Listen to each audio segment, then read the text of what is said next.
Yan guys, good afternoon. Welcome to my vlog. So may change oil kami dito na Toyota Vios. Ayan, bagong-bago pa to, kaya nga lang nadaan sa baha, kaya ipapa-change oil na. Ma'am, pahiram daw ng susi mo.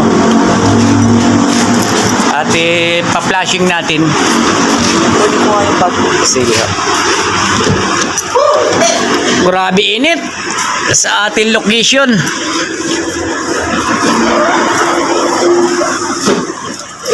So ayan, mag-i-start tayo dahil sa flashing oil. So ito yung loob ni Toyota Vios, mga boss. So yung cambio, handbrake niya, push button na rin. Start natin, apak ng preno. Ito pala yung engine start. Isang pindot lang. Yun. So ito mga boss, ipina-flashing din natin kasi naano nga siya sa baha. So hindi na dinala sa kasa kasi nga alam nyo na, hindi na rin natin alam bakit tayo nila sa kasa. Oh, ganda oh. Wow, ang laki ng monitor niya oh. Kailan kaya tayo magkaroon nito mga boss? Yan. Toyota Vios. Ang makina niya pang Toyota Vios dual VVTi. So yun yung kanyang makina. Buksan natin yung bintana. Baka mamaya mag-lock. Manibela niya, ang ganda oh. Diba? Tapos yung monitor niya, kinagandahan, napakalaki na. Parang buong tablet. Oh. Ayan oh. Yan, buong tablet na yung kanyang monitor. Tapos yung sa aircon, switch ng aircon. Tapos engine start. Ayan, yung sa seatbelt. Tapos airbag to mga boss. Ayan o. Pagka once na nabangga ang sasakyan, so dito bubukas yung airbag. Tapos meron pa ito sa passenger ng airbag. Ito. Yan. Marami na siyang airbag. Kasi modelo to eh. Toyota Vios 2024 model. 24 model to. Gabi ni Madam gasolina full tank. Hindi ba? Napakaganda. Mga ilang minutes lang papatay na natin siya. So ito yung makina niya mga boss. Itong makina ni Toyota Vios, parang yan, Toyota Vios na dual VVTi. Isa na lang sila. Tapos matik pa rin siya. Diba? Napaka high end ni Toyota Vios. Ganda.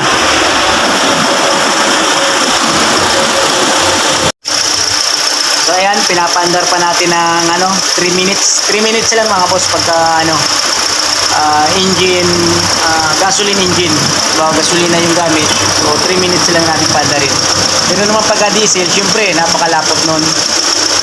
Nalangis, napakaitim. Paandarin natin sa flashing oil is 5 minutes pag mag-flashing.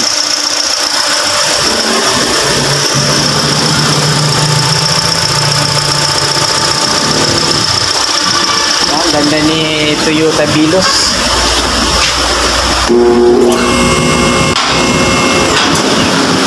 Okay, nilapat lang natin ang lifter para pagkita natin kung talagang na.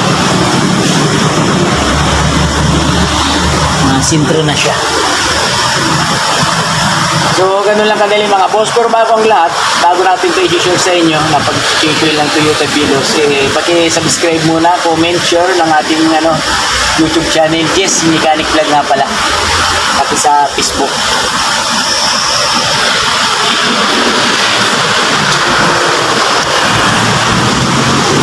Ayan, patayin na natin kasi na siya, mag 3 minutes na.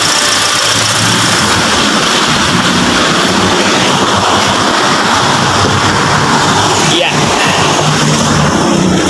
Uy, madilim. Ayun oh, di ba? Panalong panalo mga boss. So So, isa din to sa mga dream car natin. Oh. Kasi maluwag yung loob, mga boss. Ayan, oh. Napakaluwag itong kumpara sa Toyota Vios, di ba? Ang lakas pa ng aircon. Number 1 lang yan, oh. Aircon niya. Off muna natin yung aircon. Ayan, oh, yung aircon niya. Off muna natin kasi papatay tayo ng engine. So dapat pag nagpatay tayo ng makina mga boss, lalong-lalo na yung mga hindi pa na alam sa mga sasakyan nila kung paano i-operate. So aircon muna ang patayin bago engine. So ayun, wala nang bugayan kasi naka-off na yung aircon niya. Ngayon papatayin na natin pati engine. So isang pindot lang ng engine niya.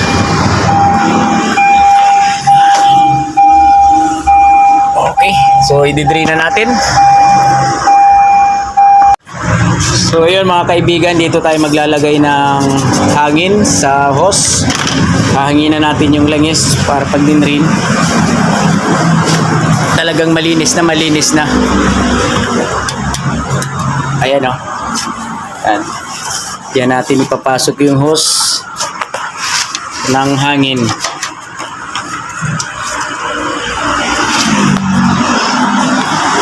Tapos chichikin natin yung air cleaner. Yun. Bago-bago pa. Paring rin yun. Pre, papalitan ko na ngayon ng gulong.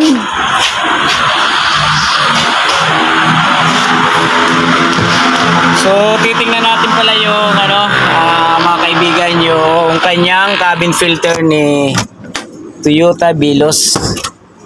Aba, may charger pala dito yan, no? So, nakaabang na talaga siya, no? Yung kanyang, USB pang charge. Ganda, oh, Vios. Ganda ng leader niya sa loob. So, ito, hahatakin lang natin to. So, ito mga boss, natatanggal pala ito siya. Katulad din ng mga Vios. Tapos, ito yung sa Vios, Toyota Vios. Freeze mo lang siya, didiin mo, tas angat, pati sa kabila. Ito yung cabin filter or aircon filter. Yan. Kasi laki lang pala sila ng Toyota Vios. Yung cabin niya. Malinis pa naman, hangin lang to. Para malinis siya pag binalik natin. Okay. So ito, iangat na natin. Biruin mo, ang ganda, oh. Pati sa gilid may Vios pa na nakalagay.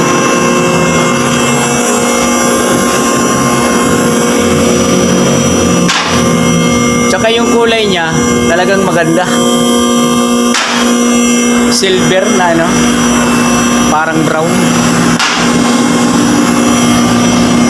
Sa mags pa lang, ayan. Oh. May kulay pula.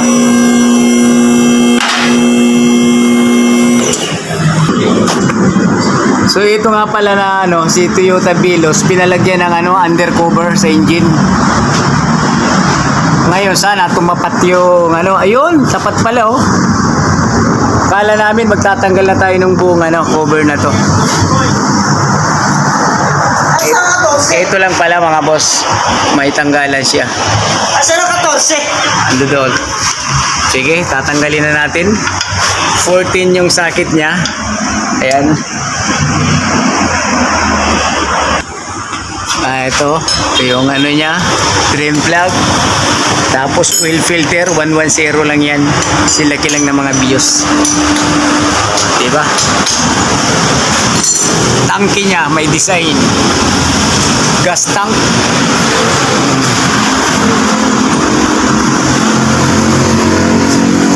Ito sa oil filter, gumamit tayo ng station kasi malalim. Ayan. So ayan, i-drain na natin. Inabot na kaya ni yun? Ni Alec. Ando na si Alec. Maitim na rin pala siya. Oh. Akala mo malinis.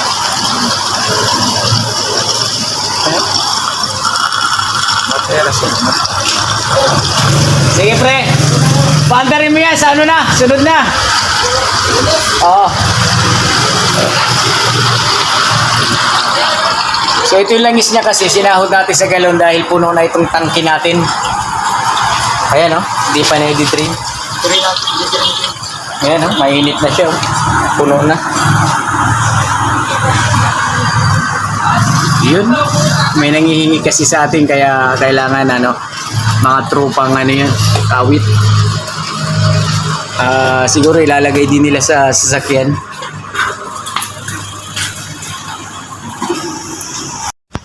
So ito mga boss, ibabalik na natin yung filter saka yung drain plug. Yan, higpitan na natin.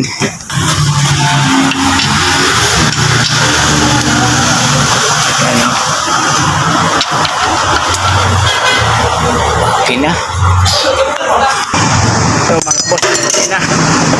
So nahigpitan na natin lahat. Oil filter, tapos drain plug. Babalik na natin yung cover. Toyota Vilos.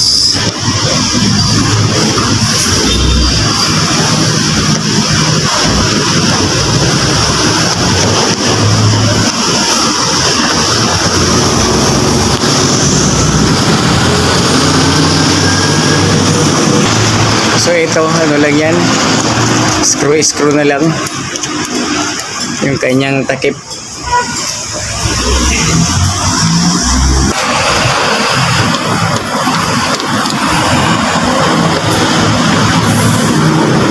Okay, ganun lang kadali, higpit-higpit lang yan.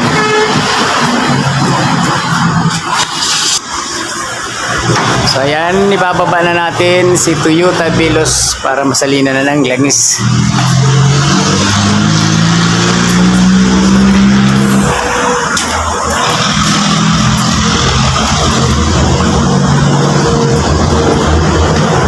Hindi na pasukan nyo? Nyo? Hindi na pasukan? Andun sa ano?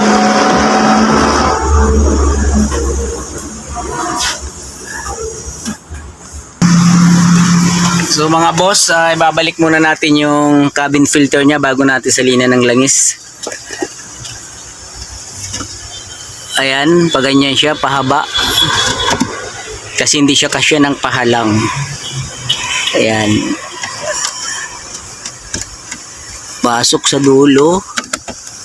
Tapos yan, press. Okay, ayan na siya. Ganun lang kadali. Tapos air cleaner na may balik muna natin bago natin salinan ng langis. Oil, yung oil. Balik muna natin yung air cleaner. So ito mga boss, nakalapat na siya. Yan. Lalak na lang natin. Yun. Kabilaan yung lock. Yun. Saka natin siya salinan ng oil. So yun, itong gagamitin natin, semi-synthetic mga bossing, pang 7,000 kilometers. O pwede nyo siyang isagad ng 8,000 kilometers. Ganda ng langis. Semi-synthetic HX7.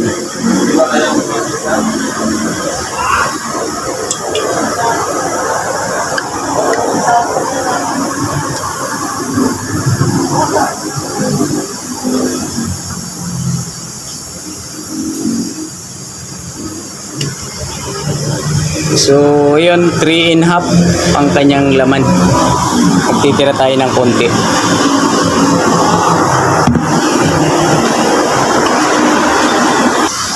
Ang hangin bali.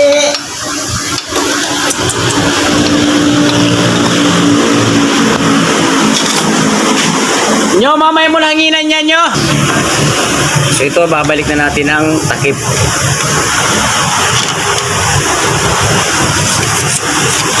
Yan.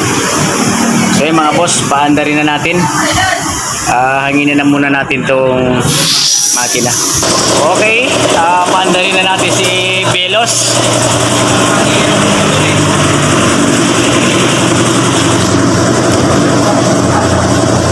Yan.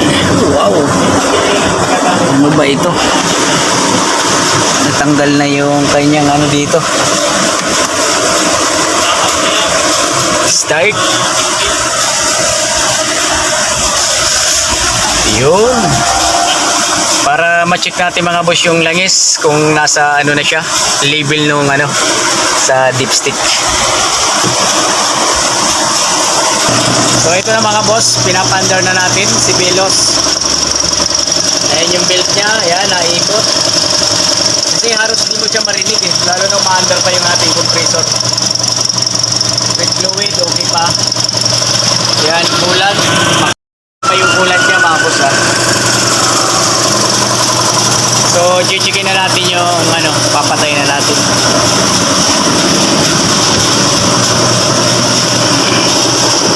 Yeah. Pag pinatay nyo mga boss, yung lalo na mga push button, napakan nyo din yung brakes. Kasi yung iba, pinipindot lang kagad. Nako. Okay mga boss, pinandar na natin si ano, Belos kasi okay na yung oil niya. Bagong bago.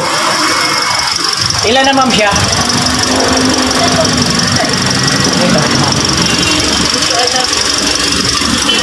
Tingnan muna natin mga boss yung tinatakbo ni madam kung ilan na.